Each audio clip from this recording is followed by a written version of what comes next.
Well, could it actually happen?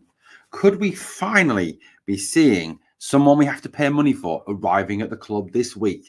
That is the strong, very strong report. Let's not use the word rumour. Let's use the word report that is going around this morning. It is being reported by a number of sources across the internet and across social media that this young man here, Mohammed Diomande, that is his name, Mohammed Diomande, is on his way to Ibrox. Now, where have these rumours come from? What sort of player is Mohammed Diomande and what could we expect from him? Well, let's obviously have an explore. Let's find out a little bit of information and let's see what we know. So Mohammed Diomande apparently has flown home from his current club, who on tour somewhere. You know what? I'm gonna have a go in a minute at pronouncing his current club. It could go very badly, guys. It could go really, really badly because it is not an easy club to say. It is not an easy club to say. He is currently with Norgesland. There we go. What a massacre of the name, Norgesland. Who are a team in Denmark. It's sort of the, it's been very much, I think, the market we kind of need to be shopping in. What do we know about him? He's 22 years old, so he's obviously very much in that player trading model type player that we could be after. He is from the Ivory Coast. He's a midfield player. He started off his career going through the Right to Dream scheme in Africa before moving to Norgesland. For those of you who don't know, Norgesland are a team in the Danish Super League. They finished second last season in their league, so they're not a bad team. But like I said, this is the market we need to be shopping in because, look, I would love us to be able to go to Bundesliga, to Serie A, to La Liga, to EPL and buy players, but the budget's just not there at this moment in time. This guy would cost around £1.5 million, and he's seen has been very much in the similar sort of ilk to Mohamed Kudus, who went to West Ham and is having a fantastic effect down there. He's currently away with Ghana at the Africa Cup of Nations, but Kudus is a top player. Someone who has had a big effect for West Ham this season. Six goals in 16 games. Diomande is seen as been very much another up and coming young promising player. Someone who was identified as being a kind of a dark horse, a bit of a rough diamond, if you will. Now, what do we know? So it was talked a little bit about the fact that him and the player called Osman, the player called Nagalo, were very much players that would be expected to make big moves like Mohamed Kudus, who went to West Ham. He would be, like I said, a very good player to get hold of. He's left-footed. He is an Ivorian international. He has a positive effect. He is a very good player. He, like I said, he's a very good passer. He has a good eye for a ball. He's a decent player, someone who could actually make an impact. I mean, what qualities does he have? I mean, this is obviously, for a bit of scouting information, a bit of reading around I've done this morning. He moves the ball very well. He's got an 88.7% pass success rate.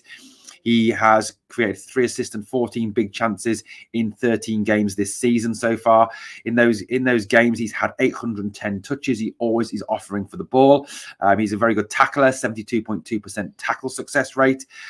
He's made 11 pressing gains in the final third. And like I said, he would be certainly someone who fits that player trading model because he is a player who is young, up and coming, signing for about £1.5 million, perhaps in 2-3 years, flipping for £5-10 million. Definitely someone who fits that model. Someone seems to be a Niels Coppen type player. He's played in the Conference League in Europe this season. 4 appearances, 1 assist. Played 50% of the games in the Conference League for Norgesland this season. In terms of the Danish Super League, as you can see there, he's played 13 games this season, 3 assists, 71% of their starting 11s, 62% of their minutes, and 12% goal participation rate. He's also played in the Conference League. That was the qualifiers, the first slide I showed you. This is the actual Conference League. 4 appearances, 1 goal, 50%. Again, he's had a decent upbringing this season in Europe, and he's got European experience, which is obviously going to stand him in good stead coming to Rangers with our Europa League campaign to come. He's a centre midfielder. That's his top position, although he can play left wing and attacking midfield. So he has a number of positions he can play. Now, given the fact that Abdallah Sima is out injured, it seems for at least 6 weeks, it could be a situation where Diomande could fit in on that left side until the return of Abdallah Sima. Then he could be moved back into that 2 or, move forward into the 10 if Cantwell continues to not perform. His full name is Mohammed Baba Diomande. He's from Yaoundé, which is near Abidjan, the capital of Ivory Coast. He is 6 foot tall, so again, a big unit, left-footed. And what is interesting is his contract expires in December 2024 this year. So again, that fee would not be too high because, at the end of the day, Norgesland are going to want to get some money in for him now rather than let him walk for nothing in December. Now, I know you could say, well, why don't Rangers wait till December? Well, the season will be over by then, won't it? So we do need to bring players in now. He's quick, he's fast, he's skillful. He does seem like a type of player who could really come in and make a difference for the club. This is what we need to see. We really need to see the club making some moves now, actually getting in there. And, he is a quality player. He is someone who I think can have an impact on this Rangers squad. And this is, like I said, the more younger players like this we bring in with a bit of, something to prove, a bit of hunger there, the better for the squad. And I'm sure that's a player that Philippe Clement has signed off on.